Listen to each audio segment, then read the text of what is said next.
వర్షము, భూమి నుండి అన్నము, ఈ రెండు ఏర్పడుతున్నాయి. ఇవి రెండు పరస్పరం ఒకదానితో ఒకటి అనుబంధాన్ని పొంది ఉంటాయి. పైనుంచి నీళ్లు పడితే ఇది ఫలిస్తుంది, రెండూ కలిస్తే అన్నం అవుతుంది. పైనుంచి నీరు పడింది, అక్కడే ఉన్న సీతాఫలం గింజ ఒకటి చెట్టు అయింది. నాకు ఇందాక ఎవరో ఓ మాట అన్నారు, పేరెందుకులేండి, ఏదో ఖాళీగా స్థలం ఉంటే దానికి 4 గోడలు కట్టి వదిలేసాం, చాలా రోజులు అయిపోయింది కదా, స్థలం చూసుకుందామని వెళ్ళాము. వెడితే ఆ స్థలం లోపలికి వెడితే అన్నీ ఏవో పిచ్చి మొక్కలు పెరిగిపోయాయి. అయ్యో ఇన్ని మొక్కలు పెరిగిపోయాయి, మొక్కలన్నీ తీయించేయాలని ఓ కర్ర పట్టుకుని చూస్తుంటే అక్కడ ఓ దోసపాదు వచ్చింది. ఆ దోసపాదు బోలెడన్ని దోసకాయలు కాసింది.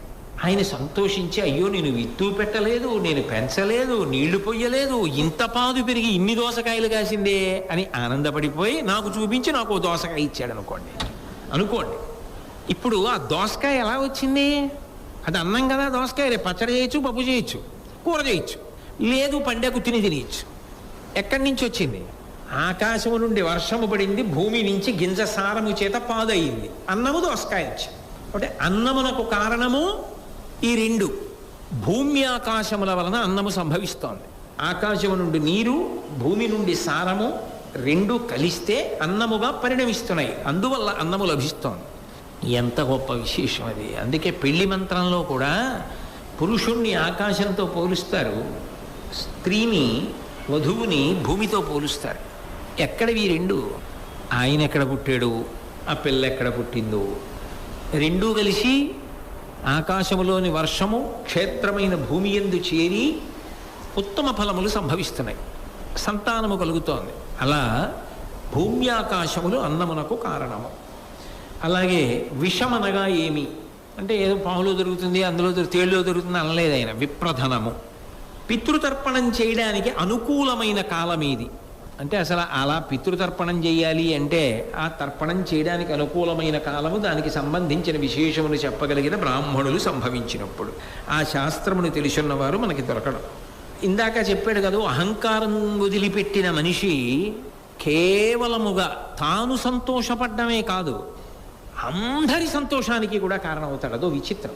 మీరు లోకంలో చూడండి, అందరూ ఎవరిని ఇష్టపడతారు? అయిందానికి కాందానికి చిరాకు పడిపోయి, కోప్పడిపోయి, కేకలేసేసి దెబ్బలాడేసేవాడు అనుకోండి, ఇంట్లో వాళ్ళకు కూడా అసహ్యం వేస్తుంది. వచ్చేస్తున్నాడు బాబోయ్ అంటారు. అదే నవ్వుతూ సంతోషంగా మాట్లాడుతూ ఓ దోషం జరిగినప్పుడు ప్రేమగా మందలిస్తూ అహంకారమును విడిచిపెట్టి ప్రేమతో ప్రవర్తించే వ్యక్తి ఉన్నాడనుకోండి, అందరూ ఆయన్ని చూడగానే ఇష్టపడతారు. అందరూ ఆయన్ని చూడగానే ఆయన వచ్చేసారంటారు.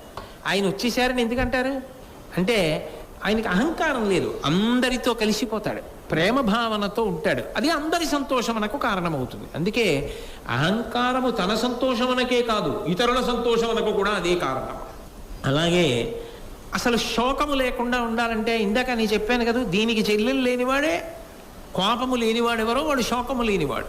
కోప్పడేవాడు శోకిస్తూ ఉంటాడు. ఎందుకంటే ఎవరినో కోప్పడతాడు, ఎవరినో కోప్పడిన తర్వాత ఆ కోపంలో ఏదో చేయకూడని పని చేస్తాడు, దానివల్ల పాపం వస్తుంది, పాపానికి ఫలితం వస్తుంది, పాపమునకు ఫలితము దుఃఖము, దుఃఖం వచ్చినప్పుడు ఏడుస్తాడు. బాహ్యం వేదాంతం.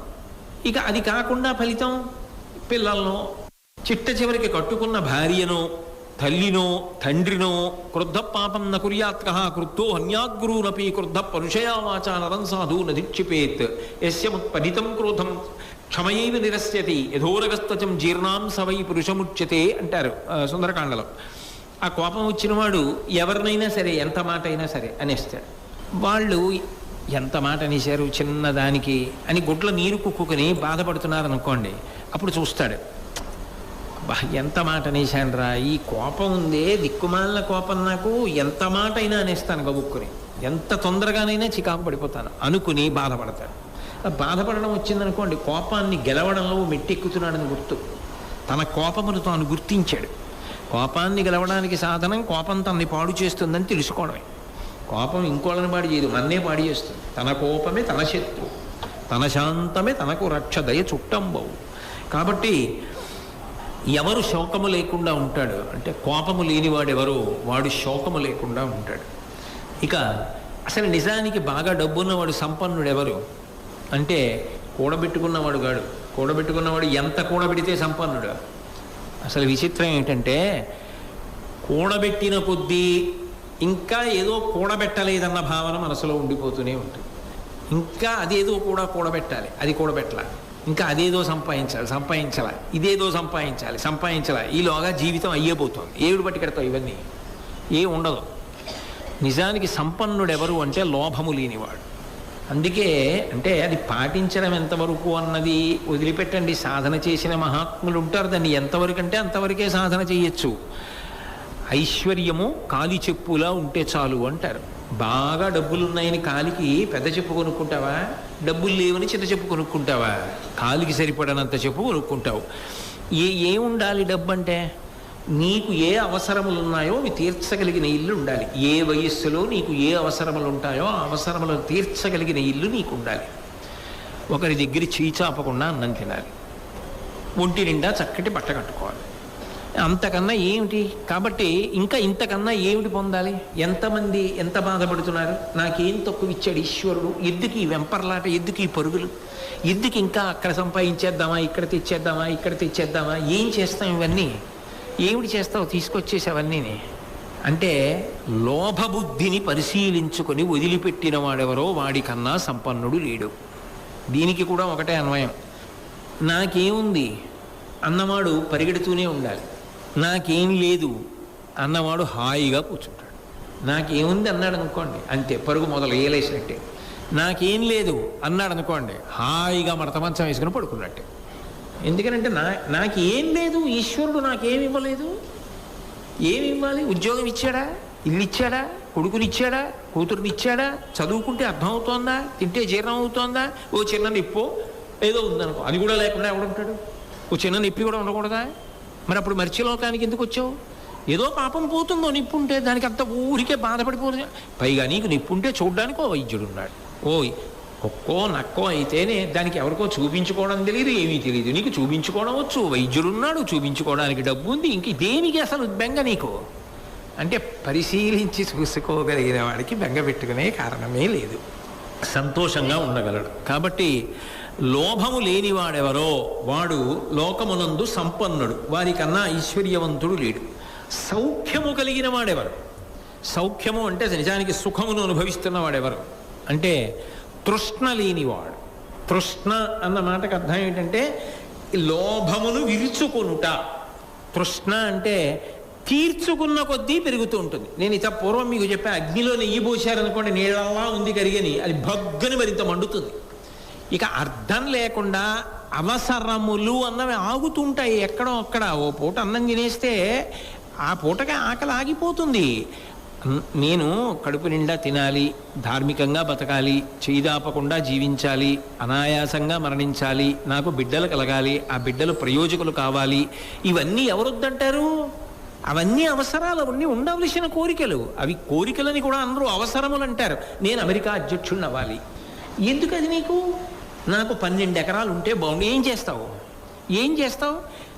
నరజన్మనిత్యావు, 60 ఏళ్ళు వచ్చేసాయి, ఇంకెన్నాళ్ళు ఉంటావంటే ఖచ్చితంగా ఇంకో 30 అని చెప్పలేవు, 20 అని చెప్పడం కష్టం, ఓపిక తగ్గిపోయింది, చెయ్యవలసింది మానేసి ఇవన్నీ ఎందుకు నీకు? ఎందుకు ఆ వెంపర్లాట? అంటే తృష్ణ అన్న మాటకు అర్థం ఏమిటంటే దానికి అంతులు ఉండదు. ఇంకా ఆ మంటలో నెయ్యి. ఆ తృష్ణ వదిలిన వాడెవడో వాడు సౌఖ్యమును అనుభవించినవాడు. అలాగే అసలు పురుషుడెవరు? పురుషుడు అంటే ఇక్కడ మగవాడు అని అన్వయం చేయకూడదు. పురుషుడు అంటే ప్రయత్నమున్నవాడు అని గౌరవింపబడేవారు ఎవరు అంటే అక్కడ స్త్రీ పురుషుడు అన్న వ్యత్యాసం ఉండదు, లింగభేదం ఉండదు. ఎవరు అంటే భూమి ఆకాశములు నిండిపోయేటంతటి కీర్తి గణించిన వాడెవరో వాడు ప్రయత్నశీలి. వాడు వెళ్ళిపోవచ్చు, కానీ వాడి కీర్తి అలా నిలబడిపోతుంది లోకంలో. కీర్తిశేషుడు అంటారు. భూమికి ఆకాశానికి మధ్యలో ఎంత చోటు ఉందో అంత చోటంతా వాడి కీర్తితో నిండిపోయింది. అంటే అన్ని మంచి పనులు చేశాడు. మంచి పని చేయకుండా కీర్తి ఎక్కడి నుంచి వస్తుంది? అన్ని మంచి పనులు చేసి ఈశ్వరుడిచ్చినటువంటి జీవితములో అంత కీర్తి గణించిన వాడెవరో వాడు నిజమైన పురుషుడు. అంటే మళ్ళీ చెప్తున్నాను, స్త్రీ కాకుండా అని కాదు దాని అర్థం. ప్రయత్నశీలి అయి అంత కీర్తి తెచ్చుకున్న జీవుడు అని అన్వయం. ఆమె స్త్రీ కావచ్చు, డొక్కా సీతమ్మ గారు సంపాదించుకోవాలా? కాబట్టి ఎవరైనా ధార్మిక మార్గంలో ఆ కీర్తిని ఏ కారణం చేతనైనా అలా సంపాదించుకున్న వాళ్ళెవరో, మంచి గుణముల చేత సంపాదించుకున్న వాళ్ళెవరో వాళ్ళు అటువంటి పురుష శబ్దమునకు అన్వయమయ్యేవారు. ఇక సర్వధని ఎవరు?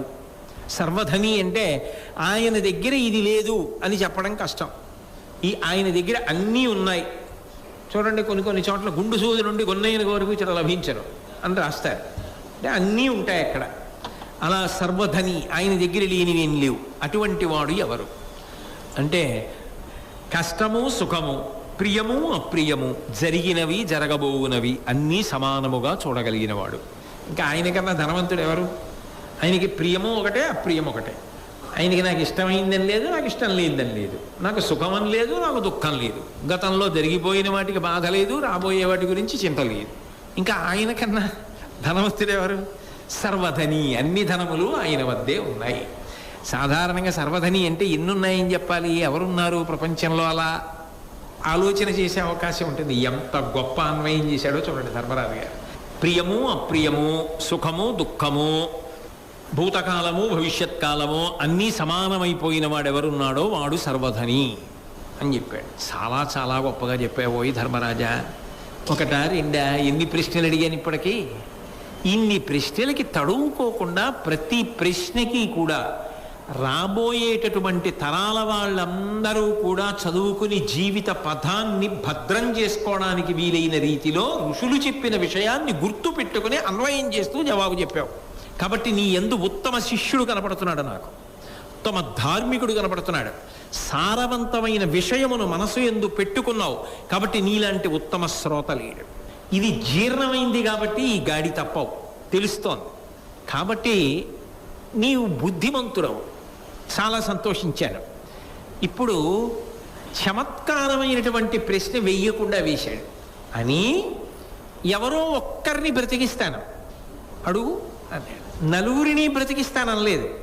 మరి భీముడు అర్జునుడు నకులుడు సహదేవుడు నలుగురు పడిపోయారు కదండి. నలుగురిని బ్రతికిస్తాననలేదు, ఎవరినో ఒకరిని బ్రతికిస్తా, ఎవరు కావాలో చెప్పు అన్నాడు.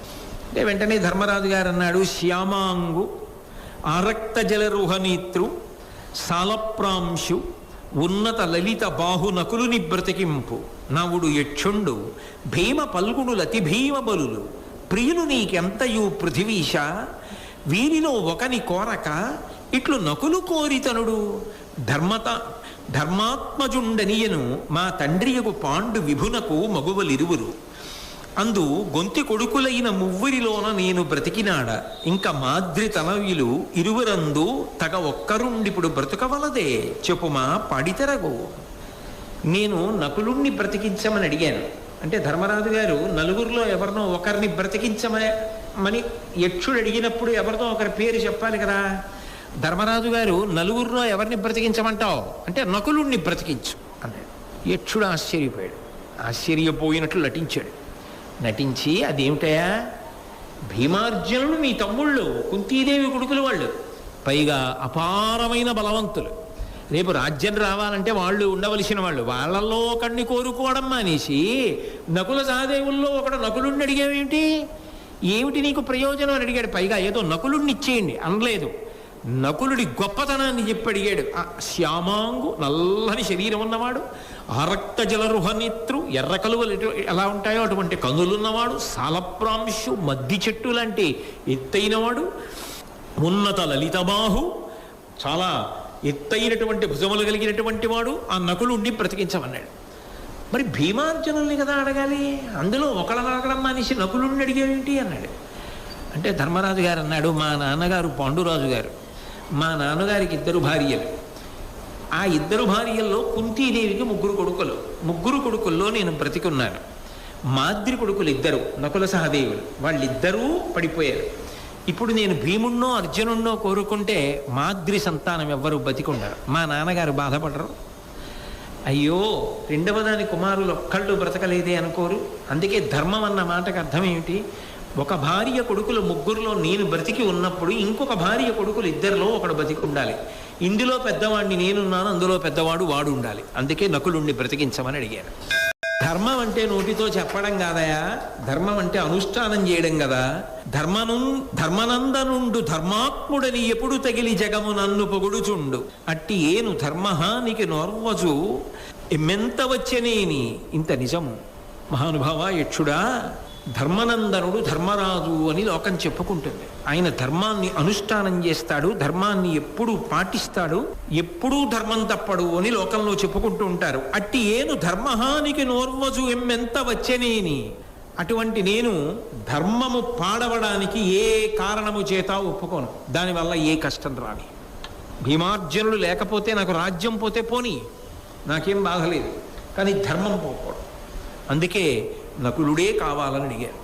ఆ యక్షుడు పకపక నవ్వన్నాడు, ధర్మరాజా థియరీలో గెలిచావు, ప్రాక్టికల్లో గెలిచావు. ఇప్పటిదాకా ప్రశ్నలు వేశా, ఇప్పుడు స్వయం నిర్వహణ, ఎంతవరకు పరిపాలన చేస్తావు ధర్మాన్ని అన్న విషయంలో పరీక్ష పెట్టా. ఇది ప్రశ్నే, ఇందులో నువ్వు నెగ్గావు. కాబట్టి నీ నలుగురు తమ్ముళ్ళని బతికించేస్తున్నా. భీమార్జున నకుల సహదేవులు నలుగురు లేచి నిలబడ్డారు. నిలబడిన తర్వాత చాలా సంతోషించి, ధర్మరాజు గారు, అయ్యా మీరు నన్ను ఇన్ని ప్రశ్నలు వేశారు, జవాబులు చెప్పా, నేను ఒక్క ప్రశ్న మిమ్మల్ని వేస్తా, మీరు జవాబు చెప్పండి. ఏమిటన్నాడు యక్షుడు. నిన్ను ఒక యక్షమాత్రుడని నెమ్మది నమ్మగ నేరనయ్యదన్ జననుత, నీవు నిక్కముగా శక్రుడవు, అలకాధిపుండవు, అనలుడవు, సమీరుడవు, అట్లునుగాక జగన్నుతుండు మజ్జనకుడునైన ధర్ముడవు, సత్కృప చెప్పుము నాకు నావుడు. నువ్వు కేవలం యక్షుడు అని నేను అనుకోవట్లా. కేవలము ఒక యక్షుడైతే భీమార్జున నకుల సహదేవుల్ని పడగొట్టలేడు. రెండు, ఇన్ని ధార్మిక విషయాలు ప్రస్తావన చెయ్యలేడు, పడగొట్టి బ్రతికించలేడు. కాబట్టి నువ్వు యక్షుడివి కావు. నా యందు దయచేసి నిజం చెప్పు, నువ్వు ఇంద్రుడివా, కుబేరుడివా, వాయువువా, అగ్నివా, ఎవరివి? ఇవేవీ కాకపోతే నేను ఏ యమధర్మరాజు గారి యొక్క సంతానంగా ఆయన తేజస్సుతో వచ్చాను, అటువంటి యమధర్మరాజువా? నిజం చెప్పు, నన్ను అనుగ్రహించు అన్నాడు. అప్పుడు ఆ యక్షుడు ధర్మరాజు గారిగా మారాడు. యమధర్మరాజు గారిగా మారి, ఏను ధర్ముడజువే రాజకులేంద్ర, సత్యము శౌచము దానము తపము శమంబును దాంతియును యశమున్ పరిజ్ఞానయుక్తియు నాదు మూర్తులు, సమ్మదంబున ఇప్పుడు మత్సూను ఉత్తమ ధార్మికున్ నిన్ను చూచు వెడుక వచ్చి నాయనా, నేను యమధర్మరాజుని, నువ్వు నా అంశలో వచ్చావు, అందుకని నీకు తండ్రిని. లోకంలో ఆయన గురించి ఆలోచించినప్పుడు ఏదో ఇంకో రకంగా ఆలోచిస్తూ ఉంటారు. నిజానికి సత్యము కానీ, శౌచము కానీ, దానము కానీ, తపస్సు కానీ, శమము, అంతరింద్రియ నిగ్రహము, బాహ్యేంద్రియ నిగ్రహము, శాంతి, దాంతి, కీర్తి, పరిజ్ఞానయుక్తి, విషయాన్ని అన్వయం చేసి అద్భుతంగా ఆవిష్కరించగలిగిన ప్రజ్ఞ నాదు మూర్తులు, నా యొక్క అనుగ్రహం ఉన్నవాడికే సిద్ధిస్తాయి. అవన్నీ నేను ఉండే స్థానాలు. కాబట్టి ధర్మరాజు గారు చాలా గొప్పవాడు, ధర్మాన్ని బాగా అనుష్ఠానం చేస్తాడంటే నిన్ను చూడాలని వచ్చాను. కాబట్టి నిన్ను చూశాను, చాలా సంతోషం కలిగింది. ఏదైనా వరం అడుగు ఇస్తానన్నాడు. తండ్రి నీ దర్శనమైంది, పరమ సంతోషం అని చెప్పి యమధర్మరాజు గారికి నమస్కారం చేసి ఎక్కడ కథ బయలుదేరిందో అక్కడికి వచ్చాడు. మేము ఐదూరం కూడా, ఒక బ్రాహ్మణుడు వచ్చి తన అరణి పోయింది అని అడిగాడు. ఒక లేడీ తన కొమ్ములకు చిక్కించుకుని పోయిందంటే ఆ లేడీని వేటాడడం కోసం బయలుదేరి వచ్చాం. ఆ లేడీ కనపడలేదు. చెట్ట చివరికి వచ్చి, ఇదిగో ఇక్కడ పడ్డాం, నువ్వు ప్రశ్నలు అడిగావు, మేము బయటపడ్డాం, అరణి మాత్రం దొరకలేదు, లేడీ మాత్రం ఎటో వెళ్ళిపోయింది. అందుకని ఆ లేడీ వెళ్ళిపోయినా నాకు బాధ లేదు, అరణి మాత్రం నాకు ఇప్పించు. అక్కడ పాపం ఆయన ఎదురు చూస్తుంటాడు. ఆయనకి మాట ఇచ్చి వచ్చా, నేను తెచ్చి ఇచ్చేస్తాను నీకు అరణని చెప్పా. మాట తప్పకూడదు కదా, అది ధర్మం కదా, అందుకని అరణి ఇచ్చేస్తానన్నాడు. నిజానికి ఏం అడగాలి ఆయన? అరణ్యవాసం అయిపోతాను. అజ్ఞాతవాసంలో మమ్మల్ని ఎవ్వరూ గుర్తుపట్టకుండా ఉండేటట్టుగా వరమిమ్మని అడగాలి. కానీ ఆయన అది అడగలేదు. ఆయన ఏది అడిగాడు అంటే, కేవలముగా తాను ఏ మాట ఇచ్చి వచ్చాడో ఆ మాట అబద్ధము కాకూడదు, అన్న మాట నిలబెట్టుకోవాలి, ధర్మం. తర్వాత తన వ్యక్తిగత విషయాలు. అందుకే ఏదో ఒకటి అడుగు అన్నప్పుడు నాకు ఆ అరణి ఇప్పించు అన్నాడు. యమధర్మరాజు గారు పకపక నవ్వి, ఇంకా లేడేమిటి, ఇంకా కొంగేమిటి, ఇంకా యక్షుడు ఏమిటి, అవన్నీ నేనే. నీ ధర్మనిష్ట పరిశీలించడానికి ఇన్ని పాత్రలు మారాను. కాబట్టి ఇదిగో అరణి తీసుకో. అరణితో పాటుగా ధర్మరాజా నీ ధర్మానుష్ఠాన బలాన్ని మెచ్చుకొని నీకు కొన్ని వరాలు ఇస్తున్నాను. అన్నిటికన్నా పెద్ద వరం ఏమిటంటే, అజ్ఞాతవాసం చెయ్యడానికి మీరు బయలుదేరే ముందు మీరు ఏ రూపాలు పొందాలని మీరు 5 ద్రౌపదీదేవి అనుకుంటారో దానికి తగిన వేషాలు మీకు వచ్చేస్తాయి. మీరు ఎక్కడికి వెళ్ళి ఆ వేషాలన్నీ వేసుకోక్కర్లేదు. నేను ఇలా ఉందాం అనుకుంటున్నాను అని మీరు అనుకుంటే ఆ వేషం మీకు వచ్చేస్తుంది. భీముడు వంటలవాడు అవుదాం అనుకున్నాడు అనుకోండి, వంటలవాడి వేషం వచ్చేస్తుంది. ఏదో నకుల సహదేవులు వాళ్ళిద్దరూ ఏదో ఆవుల్ని కాసేవాడు అలా అనుకున్నారనుకోండి, అలా అయిపోతారు. అర్జునుడు నపుంసకుడుగా, పేడివాడిగా, అంతఃపురంలో ఉన్న కాంతలకి నృత్య శిక్షణ ఇవ్వగలిగినటువంటి ఉపాధ్యాయుడిగా అవ్వాలనుకుంటే ఆ వేషం వచ్చేస్తుంది. నువ్వు సన్యాసి రూపాన్ని పొందాలనుకుంటే కంకుభట్టుగా అయిపోతావు. మీరు అనుకున్న వేషాలు మీకు వస్తాయి. అన్నిటికన్నా 2వ వరం ఇస్తున్నాను, నువ్వు అడగకుండా. మీరు ఏ వేషం కట్టి ఉంటారో ఏడాదిలో మిమ్మల్ని ఎవ్వడూ గుర్తుపట్టడు. మిమ్మల్ని గుర్తుపట్టడం ఎవడికి సాధ్యం కాదు. మీకు వరం ఇచ్చాను. అయిపోయింది అజ్ఞాతవాసం. దేనివల్ల పూర్తయింది? మీరు ఒక్కటి ఆలోచించండి. నిజంగా అరణ్యవాసం పూర్తవడానికి ఇన్ని కష్టాలు వచ్చాయి. అజ్ఞాతవాసం అవుతుందా? ఒక్కనాటికి అవుతాం. పాండవులు, ద్రౌపదీదేవి అజ్ఞాతవాసం అందరూ కలిపి ఒక చోట ఉండడం సంభవం కానే కాదు. ఎవడైనా గుర్తుపట్టేస్తాడు వాళ్ళ 6గురిని. వాళ్ళ తేజస్సులను ఎవడు దాస్తాడు? అగ్నిహోత్రాన్ని నిండుటాకులో మూట కడతారా? ఎలా కడతారు? ఆకు కాలదు. వాళ్ళని దాచడం సాధ్యం కాదు.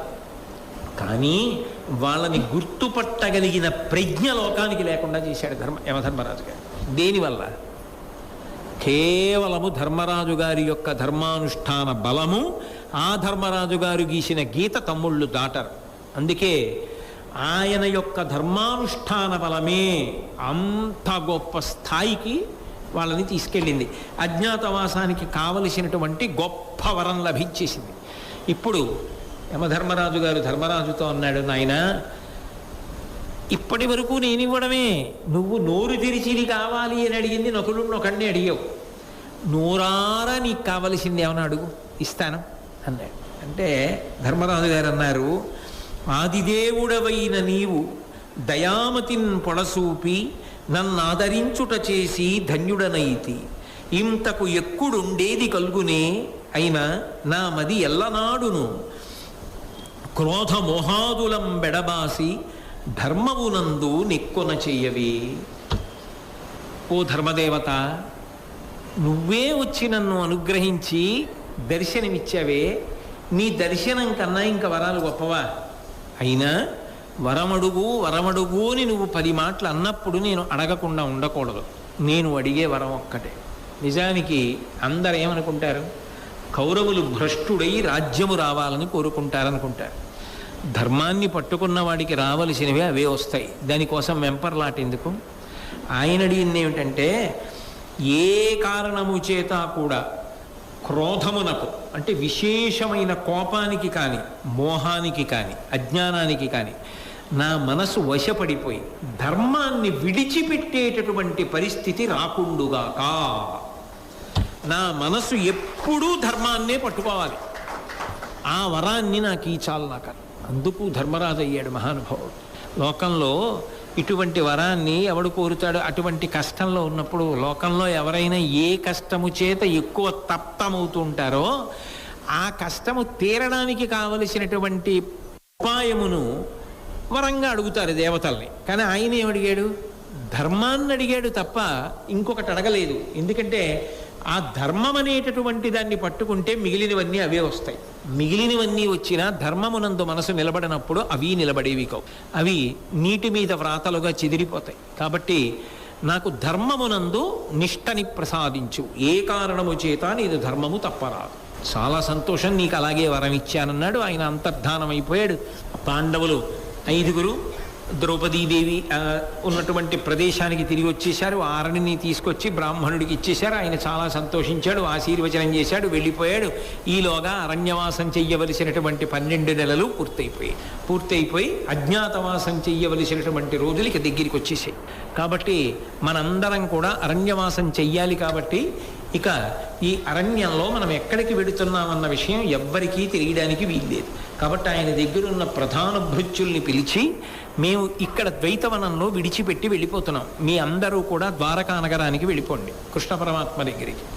మేము ఎటువైపు వెళ్ళాము అన్న విషయాన్ని ఎవరికీ చెప్పద్దు అని చెప్పి బయలుదేరి వెడుతున్నారు. వాళ్ళతో ఒక్క పురోహితుడు ధౌమ్యుడు మాత్రం ఉన్నాడు. చాలా కష్టపడి నిజానికి అరణ్యంలో ఆగకుండా విపరీతమైన వేగంతో వెళ్ళారు. ఎందుకని? వరం ఎప్పటి నుంచి అన్వయం? అజ్ఞాతవాస కాలంలో వాళ్ళు మార్చుకోవాలనుకున్న వేషం నుంచి అన్వయం.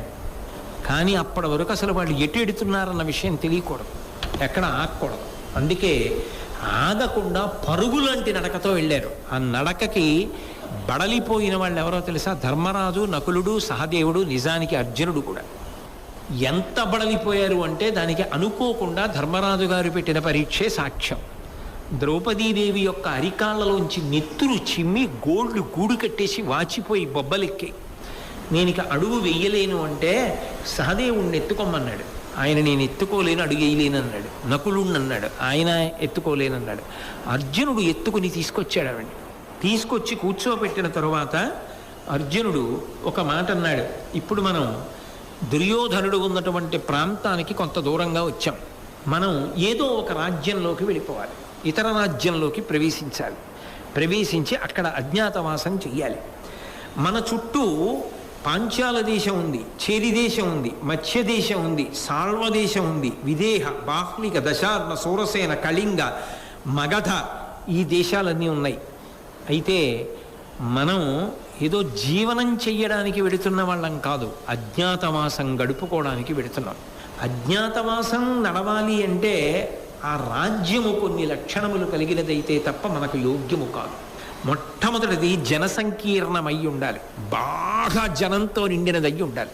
అప్పుడు ఈ దేశంలో వీళ్ళు ఉన్నారా అని అన్వేషించడానికి వచ్చినప్పుడు అంత జనాభా కలిగిన ప్రాంతాన్నంతటినీ వెతికే లోపల ఏడాది అయిపోతుంది. అంతేగాని పట్టుమని అక్కడ 200 మంది ఉంటే జల్లెడ పట్టేయడం తేలికైపోతుంది. అందుకని జనసంకీర్ణమైన ప్రాంతమై ఉండాలి. 2 సుస్థిర ప్రభుత్వం ఉండాలి.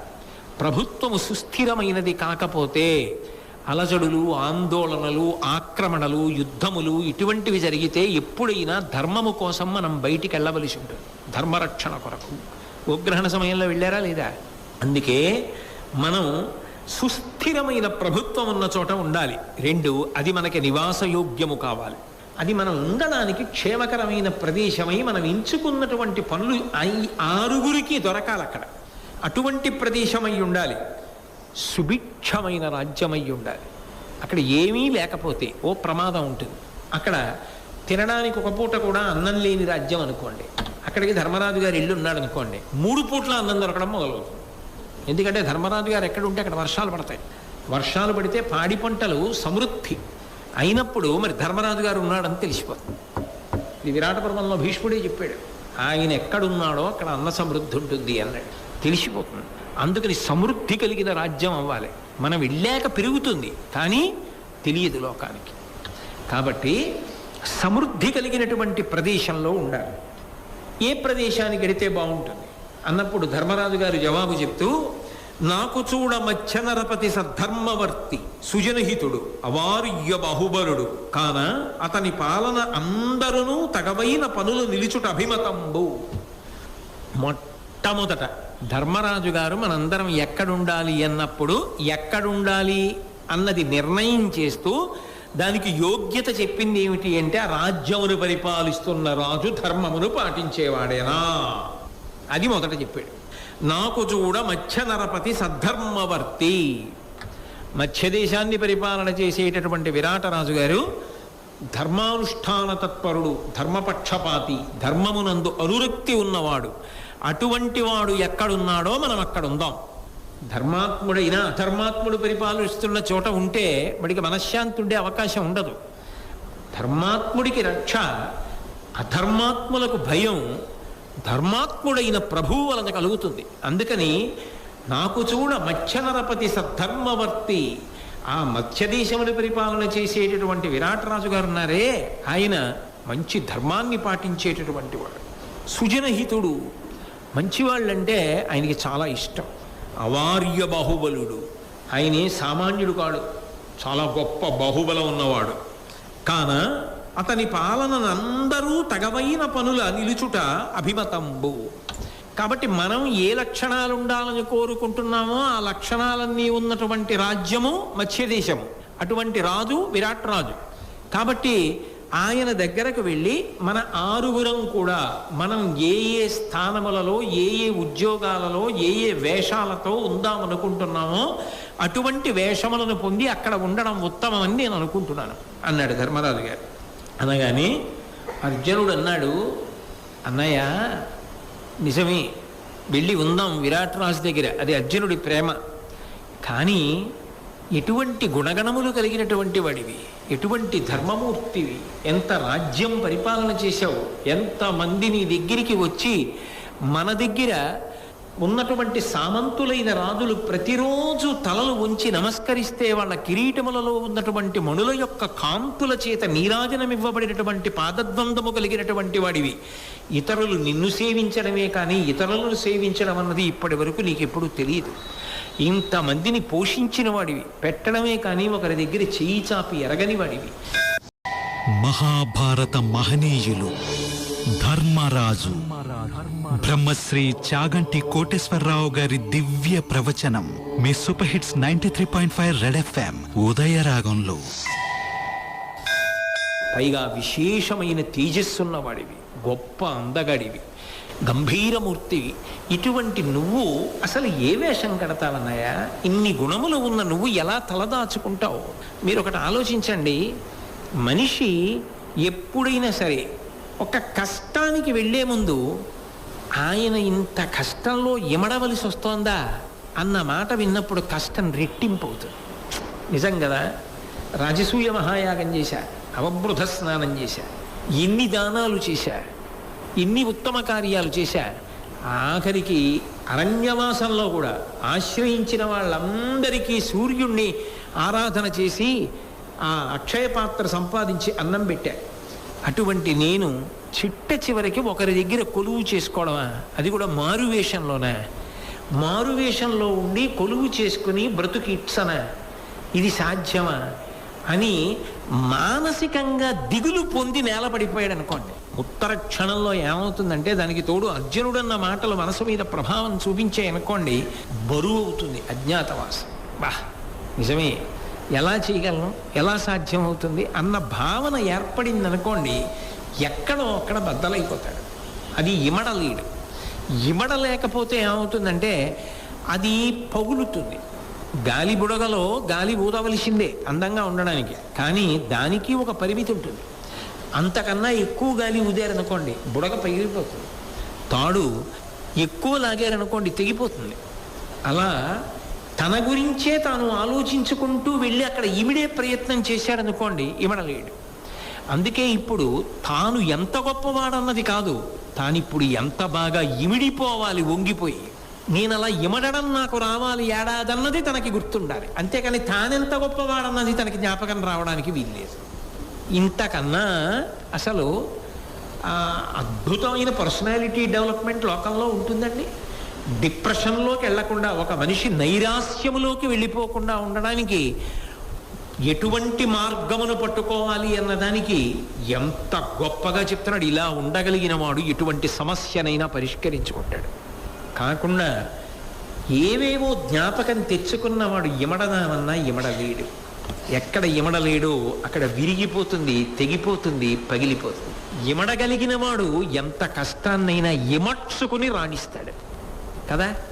అందుకే ఇమడడానికి ప్రయత్నిస్తున్నాడు. కాబట్టి అర్జునుడి మాటలు వినడానికి ధర్మరాజు గారు అంగీకరించలేదు. అది ఆయన గొప్పతనం.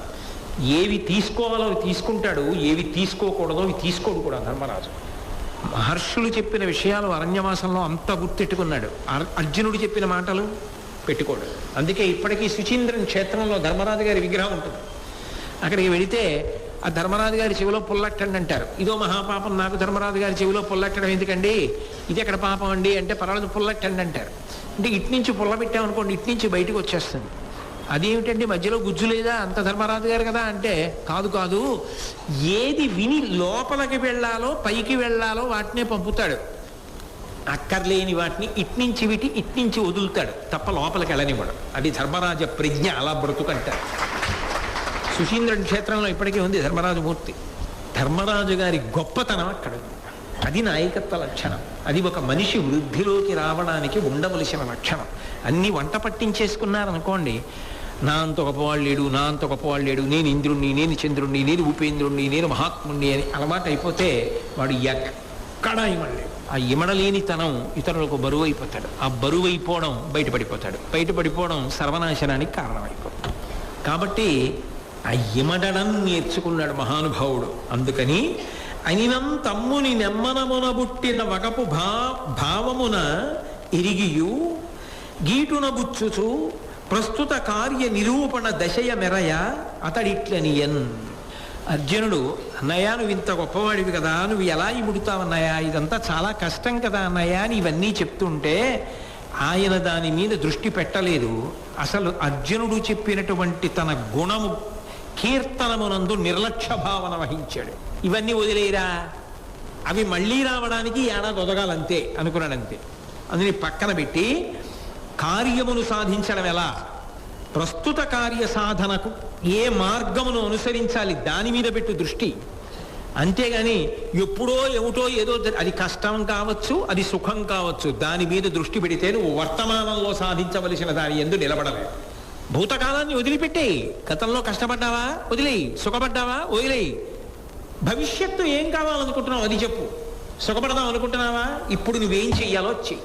అక్కడ ఇక భూతకాలం గురించి పట్టించుకోకు. ఇంకా అదే పట్టించు కూర్చుంటే ఇప్పుడు నువ్వు సాధించగలిగింది ఉండదు, మళ్ళీ వైఫల్యం పొందుతావు. గతమును విస్మరించిన వాడెవడో వాడు వర్తమానమునందు నిలదొక్కుని భవిష్యత్తుని సాధించుకుంటాడు.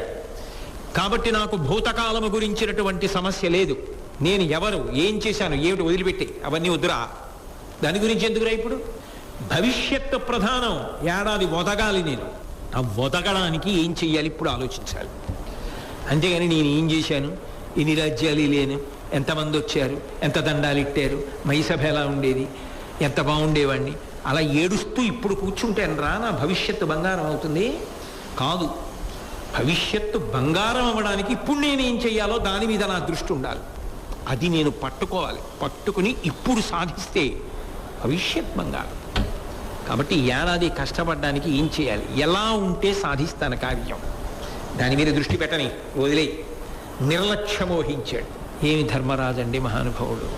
ఇది జీవితంలో వంట పట్టాలి అంటే అంత తేలిక అంటే చదవగా వినగా ఎక్కడో అక్కడ జ్ఞాపకానికి రాగా కొంతైనా తుప్పు వదిలిపోతే మెరుపు రాకుండా ఉంటుందా, ఉంటుంది.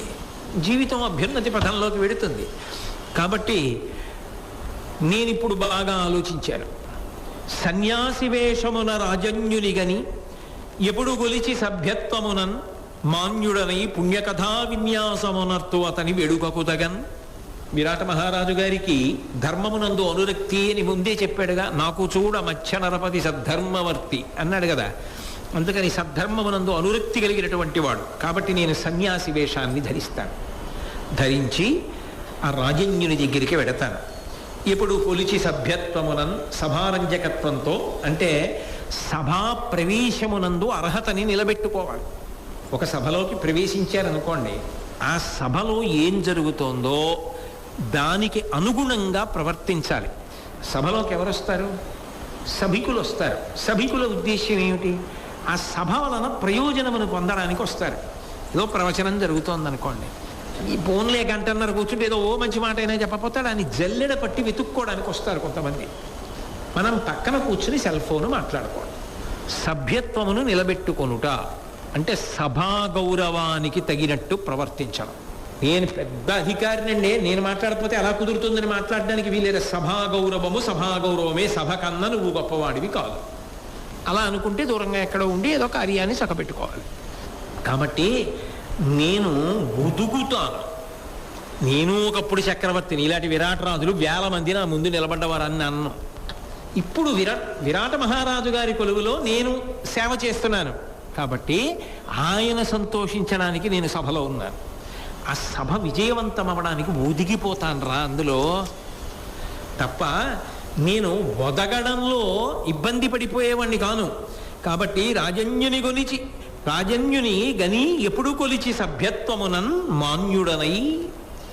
అందునానండి ఒకటి చేసిన వాడికి అలాంటి పదవిలో ఇంకొకడు కూర్చుంటే వాడి దగ్గర పనిచేయడం అంత తేలిక కాదండోయ్. ఇప్పుడు ఒక స్థాయి గుమాస్తా, అంతకన్నా పై స్థాయి గుమాస్తా, అంతకన్నా పై స్థాయి గుమాస్తా, ఆ తర్వాత అధికారి అన్నారనుకోండి. ఒకటో స్థాయి గుమాస్తా ఇలా కుర్చీ వేసి కూర్చున్నాడు, ఇంతకన్నా ఏదో పదోన్నతి వచ్చింది ఆ ముందుకు కూర్చున్నాడు, ఇంకా పదోన్నతి వచ్చింది ఆ ముందుకు కుర్చీ వేసి కూర్చున్నాడు, అధికారి అయ్యాడు, ఇటు తిరిగి కూర్చున్నాడు. అంటే ఇప్పుడు ఈ ముగ్గురు ఏం చేస్తున్నారో ఆయన ఇటు తిరిగి కూర్చుని చూస్తూ ఉంటాడు. ఆయన ఏం చెయ్యక్కర్లేదు, సంతకం పెడతాడు, ఈ ముగ్గురితో చేయిస్తూ ఉంటాడు. ఇప్పుడు ఇక్కడి వాడు అక్కడికి వెళ్ళాడు, అక్కడ వాడు అక్కడికి వెళ్ళాడు, అయ్యయ్యో పొరపాటున మీకు ఇచ్చేసామండి, మీకన్నా ముందు 10 మంది ఉండిపోయారు, మీకు వచ్చే సంవత్సరం ఇస్తాం, మళ్ళీ వెనక్కి వెళ్ళిపోండి అన్నారు, ఇక్కడికి వచ్చేసాడు. పెద్ద బాధే ఉండదు, ఇటు తిరిగి కూర్చున్న వాళ్ళలోనేగా ఉన్నాడు, కొంచెం బాధ ఉంటుంది. అటు తిరిగి అక్కడికి వెళ్ళి ఇటు తిరిగి కూర్చున్న తర్వాత అలా అని మళ్ళీ తీసుకొచ్చి ఇటు తిరిగి కూర్చోబెట్టారు అనుకోండి, అప్పుడు బాధ ఎక్కువగా ఉంటుంది కాదు. అధికారి నుంచి కిందకు వచ్చేయడం కొంచెం కష్టం అనిపిస్తుంది. కానీ ఇంతకుముందు ధర్మరాజు గారు చక్రవర్తి, ఆయన ముందు రాజులు చేతులు కట్టుకు నిలబడ్డారు.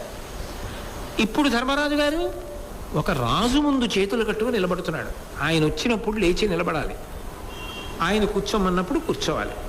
అప్పుడు సహజంగా ముందు ఏమొస్తుంది, వీడు రాజు, నేను వీడికి సేవకుడిని, నేను ఎవడో తెలిస్తే వీడికి తెలుస్తుంది, ఈ ఏడాది అయిన తర్వాత తెలుస్తుంది మేము 5గురం ఎవరమో ఏమిటో రాజ్యం వచ్చాక అన్న భావన వస్తే ఇముడుతాడా? ఇమడడు. రాజుని చూసినప్పుడు రాజునే చూస్తాను, నేను సేవకుడుగానే నిలబడతాను తప్ప ఇప్పుడు పాత భావాలు రానివ్వను. అర్జునుడి బెంగ ఎక్కడుందో దాన్ని తీసేస్తున్నాడు. అందుకే రాజన్యుని కని రాజుని చూసినప్పుడు రాజుగానే చూస్తాను, అంతేగాని వీడో రాజా, ఇలాంటి రాజులు ఎంతమంది ఉండేవారు అలా అనుకోను. ఎప్పుడు కొలిచి సభ్యత్వమునన్ సభా గౌరవాన్ని నిలబెట్టడానికి తగినట్టుగా ఒదుగుతాను. మాన్యుడనై కీర్తి తెచ్చుకుంటాను, రాజు సభికులు గౌరవించేటట్టుగా ప్రవర్తిస్తాను. పుణ్యకథా విన్యాసమనర్తు అతని వేడుకకు తగన్. ధర్మానురక్తి ఉన్నవాడు ఎప్పుడు ఏం వినాలని కోరుకుంటాడు? పుణ్యకథలు వినాలని కోరుకుంటాడు. మహాత్ములైన వారు ధర్మాన్ని పట్టుకుని ఏ మార్గంలో ప్రవర్తించారు, ఏ మార్గంలో వెళ్ళారు, ఎలా సఫలీకృతులయ్యారు, ఎలా అభ్యున్నతిని పొందారు, జీవన గమ్యాన్ని ఎలా చేరుకున్నారు, ఈ విషయాలు కదా వినాలనుకుంటాడు. అటువంటి విషయాలు నేను చెప్తాను తప్పకుండా.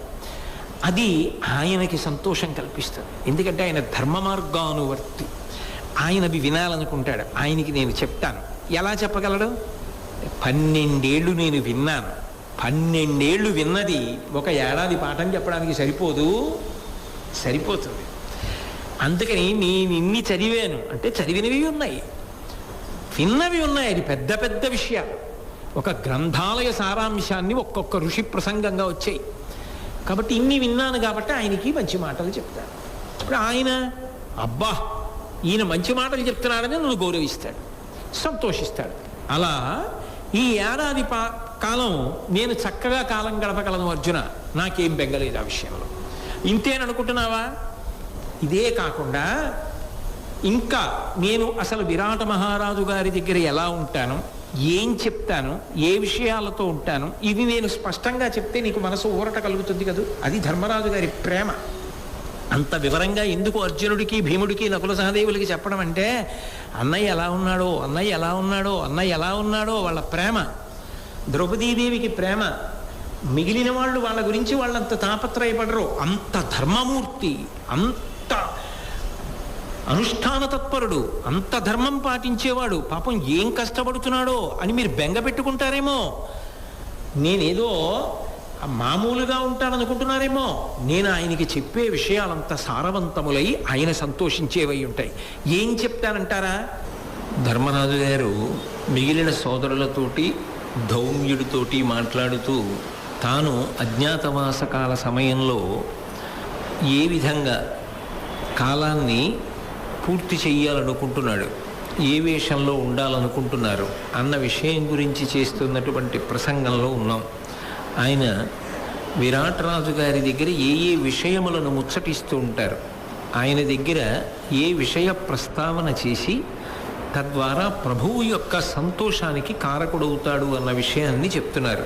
శ్రౌత స్మార్త నిమిత్త జ్యోతిర్విద్యలు వహించి యోగ్య సమయ సంజాత ప్రాగల్భ్యుడనై చాతుర్యము మెరసి మానసం బలరింతున్. ఆయా సమయముల యందు ఎప్పుడు ఏది మాట్లాడాలో అది మాట్లాడాలి. అన్నిటికన్నా జీవితంలో అత్యంత ప్రధానమైనటువంటి విషయం ఏమిటి అంటే, ఏ సందర్భంలో ప్రభువుకి ఏ శాస్త్రమును అనుసంధించి మాట్లాడవలసి ఉంటుందో ఆ శాస్త్రమును ఉటంకిస్తూ మాట్లాడి తన ప్రజ్ఞని ఆవిష్కరించగలిగినటువంటి సందర్భోచితమైనటువంటి విజ్ఞాన ప్రదర్శనమునకు తగినటువంటి ధృతి యువతల వారిలో ఉండాలి. ఆ విషయంలో తాను ఏ శాస్త్రముల గురించి మాట్లాడతారో ధర్మరాజు గారు చెప్తున్నారు. శ్రౌతకర్మ స్మార్తకర్మ అని రెండు ఉంటాయి. శ్రౌతకర్మ అంటే శృతి విధించినటువంటి కర్మలకు శ్రౌతకర్మలు అని పేరు. శృతి అంటే వేదం. వేదము ఏ కర్మలను విధించిందో వాటిని చేస్తే శ్రౌతకర్మలు అంటారు.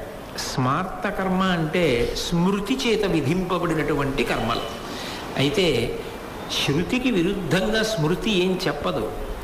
శృతిలో వేదంలో చెప్పబడిన విషయాన్ని కాలానుగుణంగా ఎప్పుడెప్పుడు ఏ కార్యక్రమాన్ని ఎలా చెయ్యాలి అన్న విషయాన్ని స్మృతి గ్రంథాలు చెప్తాయి. కృష్ణాష్టమిని ఎలా నిర్వహించాలి, అసలు ఆ రోజున ఏ కార్యక్రమాలు చెయ్యాలి, శ్రీరామనవమి నాడు ఏ కార్యక్రమం చెయ్యాలి, మహాశివరాత్రి నాడు ఏం చెయ్యాలి, కార్తీక మాసంలో ఆకాశదీపం అంటే ఏమిటి, అసలు ఆకాశదీపాన్ని ఎలా తయారు చేయాలి, ఆకాశదీపం ఏ సమయంలో పైకి పంపాలి, అప్పుడు ఏమని ప్రార్థన చెయ్యాలి, దాని వలన వచ్చే ప్రయోజనం ఏమిటి, ఇవన్నీ కూడా స్మృతి గ్రంథములు. అంటే ఒక ప్రత్యేకమైనటువంటి కాలమునందు చేయబడే విశేషాల్ని కూలంకుషంగా వివరణ చేస్తాయి. లేదా ఒక ప్రత్యేకమైనటువంటి ఉపాసన, ఏదో హనుమదుపాసనకి సంబంధించిన విషయాలు ఉన్నాయనుకోండి, పరాశర స్మృతి చెప్తుంది. అలా చెప్పేటటువంటి గ్రంథాల్ని స్మృతి గ్రంథములు అంటారు. సర్వం శ్రీ ఉమామహేశ్వర పరబ్రహ్మార్పణమస్తు. స్వస్తి.